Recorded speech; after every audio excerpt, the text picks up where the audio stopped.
अभी जो स्थिति बन रही है, ऐसा लग रहा था, कहा जा रहा था कि लालू यादव ने एक चक्रव्यूह यहां पर बना दिया है बिहार में, ऐसी चर्चा थी। तो क्या वाकई वो चक्रव्यूह था जिसका आफ्टर इफेक्ट नीतीश कुमार के इस फैसले से सामने आया है? नीतीश कुमार ने उस चक्रव्यूह को तोड़ने की कोशिश की है?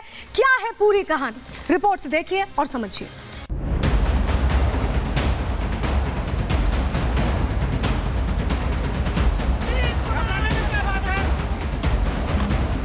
राष्ट्रीय अध्यक्ष के पद को स्वीकार कर जेडीयू में नंबर 2 की हैसियत रखने वाले ललन सिंह इन शब्दों के साथ ही पार्टी के पूर्व अध्यक्ष हो गए। हो रही थी तो हम स्वीकार कर लिया है। फिर हम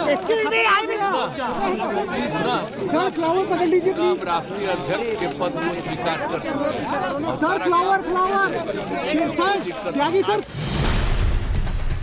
वो ललन सिंह जो कल तक नीतीश के घर जाकर मुलाकात कर रहे थे, चीख चीख कर मीडिया से इस्तीफे की स्क्रिप्ट मांग रहे थे। इस्तीफा देना होगा तो हम आपसे परामर्श कर लेंगे। लेकिन सियासत की कड़ी ऐसी उलझी कि उन्हीं ललन सिंह को 24 घंटे गुजरने से पहले ही सांसदी की चिंता सताने लगी और इस चिंता ने अध्यक्ष की कुर्सी का मोजाल त्यागने तक पर मजबूर कर दिया।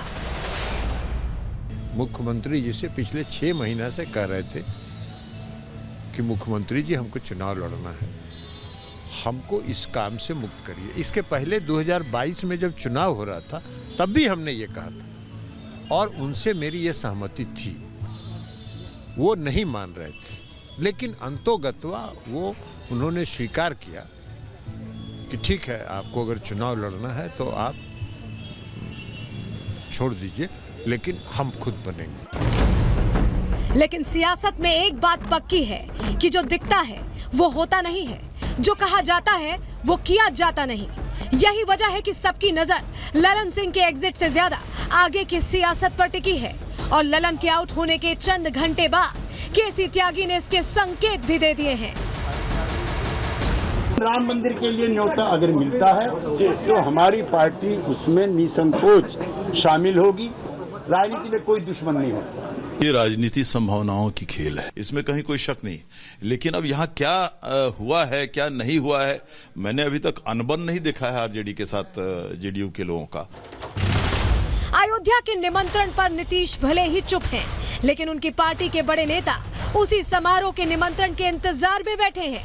जिस बीजेपी से हाथ मिलाने से बेहतर नीतीश मरने तक की बात कह चुके हैं, उसी बीजेपी को केसी त्यागी दुश्मनों की कतार से बाहर निकालकर खड़ा कर रहे हैं। त्यागी ही नहीं, दूसरे नेताओं के बोल भी गोलमोल हैं।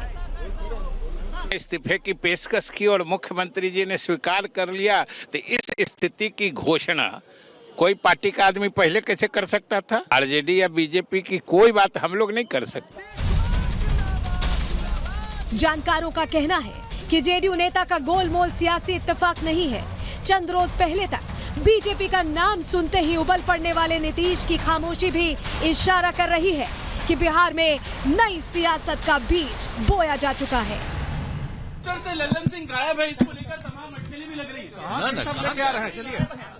कहीं गायब नहीं।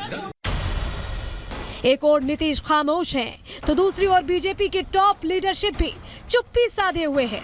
स्थानीय नेताओं के टारगेट पर भी सेनापति से ज्यादा रिटायर्ड सूबेदार है। यूनाइटेड का अपना मामला है, वहाँ की लड़ाई है। भारतीय जनता पार्टी को इससे कोई लेना देना नहीं है। तो सिर्फ एक ही है नीतीश कुमार, वहाँ दूसरे और तो है नहीं। ललन बाबू पहली बार जा रहे हैं क्या? इसके पहले भी तो दल को छोड़ करके कांग्रेस में गए थे, पेट के दांत गिन रहे थे, कहे थे कि हम होम्योपैथिक के डॉक्टर हैं, पेट के दांत उखाड़ लेंगे। तो ये बात पहली बार नहीं है, पहले भी वो अंजाम को दे चुके हैं। दूसरी ओर सियासत के भंवर में फंसी आरजेडी की हालत ललन सिंह से भी ज्यादा बुरी है। तेजस्वी के सामने पहला विकल्प गठबंधन से अलग होने की पहल कर सियासी जोखिम उठाने का है, तो दूसरे विकल्प के तौर पर ऑल इज वेल का संदेश दे खुद का सियासी डर छिपाने का है। असल में चिंता उन लोगों की है कि डरे हुए हैं एकदम। अगर इस तरह की बयानबाजी कर रहे हैं तो उनका आप समझ लीजिए कि जो बॉडी लैंग्वेज है वो एकदम शिथिल पड़ गए। कहा जा रहा है कि ललन सिंह लालू के इस कदर करीब जा चुके हैं कि जितना वो अध्यक्ष रहते हुए नीतीश के करीब भी ना जा पाए। यही वजह रही कि नीतीश ने उन्हें बाहर का रास्ता दिखा दिया। लेकिन सवाल ये है कि ललन सिंह के बाद बाहर जाने का नंबर किसका है? क्या नए साल में बिहार की सियासत का नया चेहरा सामने आने वाला है? Bureau report, Republic Bharat.